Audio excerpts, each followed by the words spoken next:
So, something big is happening in Hollywood. You could even call it an exodus. Today, we're going to dig into why film and TV production is packing its bags and leaving LA at, well, historic rates.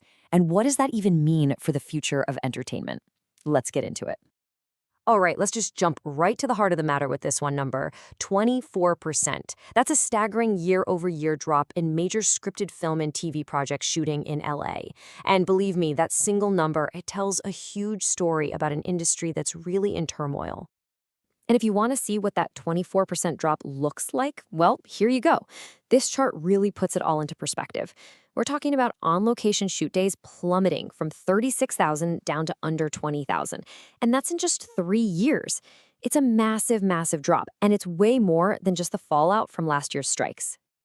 So the big question is, how did we even get here? To really unpack all of this, we're going to break it down into 5 key parts. We'll look at the historic decline, then we'll follow the money, take a look at the critique of leadership, dive into a so-called authenticity crisis, and finally, ask if this whole trend can even be turned around. Okay, first up, let's dig a little deeper into the numbers to see just how bad this downturn really is. And look, this isn't just one niche part of the industry that's hurting. Not at all. We're seeing these big double-digit drops everywhere you look. Feature films, TV, even commercials. When you see numbers like that, it points to something much bigger, A huge systemic shift away from LA. And get this for a real-world consequence. It's almost surreal. You've got these legendary, historic studio lots, the kind of places that used to be booked solid for years in advance, and now they're so empty they're actually being offered up to social media influencers just to fill the space and, well, keep the lights on. Wow. So that leads to the million-dollar question, right? If the productions aren't in Hollywood anymore, where in the world are they? Well, the analysis pretty much says you just have to follow the money. It all comes down to basic economics and some really, really fierce competition. And this right here, this shows you exactly what that new competitive landscape looks like. You've got all these states and even other countries rolling out the red carpet with these super generous tax incentives. They're basically pulling projects away from Hollywood's home turf. We're talking longtime rivals like New York, but also these booming new hubs like Georgia and even London.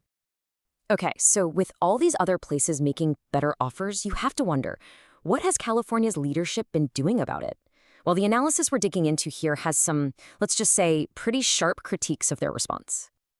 And this quote from a big-time soundstage operator pretty much sums up the whole feeling. The argument is that officials just took the industry for granted for way too long. They only realized they were in a real fight when they were already on the ropes. And the critique doesn't stop there. It gets really specific. It basically paints this picture of a leadership that just doesn't have that crucial business experience.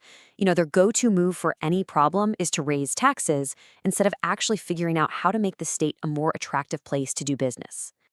This slide just perfectly captures that disconnect everyone's talking about.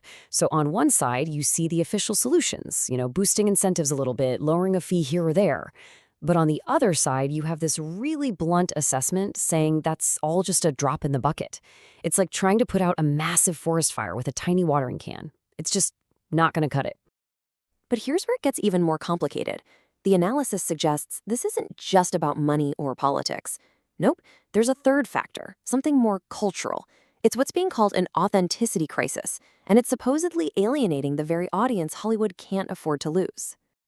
So how does this crisis work? Well, the source puts forward a pretty specific theory. It describes what it sees as a kind of pipeline where political talking points are handed down to celebrities. The end result, according to this view, is a bunch of public statements that can feel coordinated, maybe even inauthentic to some people in the audience, and that's what supposedly chips away at trust. So when we talk about authenticity here, what does that really mean? It's actually not just about the political stuff. The analysis defines it as a call for more honesty from the industry itself, like for studio heads to just come out and say, hey, this movie was a flop, instead of trying to spin it as some kind of misunderstood success. It's about rebuilding that trust. Okay, so let's recap. We've got major economic problems, serious leadership problems, and this deep cultural disconnect. It's a lot. And it all leads to the biggest, most important question of all. Can this ship even be turned around at this point? And that really is the central question here. Is it too little, too late? I have to be honest, the analysis we're breaking down is, well, it's deeply pessimistic. The general feeling seems to be, yeah, whatever they're doing now is just not enough and it's probably too late. And a huge part of that pessimism comes down to what's seen as a massive business mistake. The argument is that the whole industry basically bet the farm on the streaming burst we saw during the pandemic lockdowns. They mistook that temporary sugar high for a permanent new reality, and while that business model was just never, ever going to be sustainable. And all of that brings us to this really stark final verdict from the source material. The conclusion? It's really too late. You've got the money leaving, you've got ineffective leadership, and you've got this cultural alienation. It's created the perfect storm, a crisis that's just too big for the people in charge right now to solve. And that's where our breakdown ends. It leaves us with this really provocative question, something to chew on. In today's world, what really keeps an entertainment empire afloat? Is it just about tax credits and giant soundstages? Or is it about something deeper, like having a genuine, authentic connection with your audience? It's a question worth thinking about.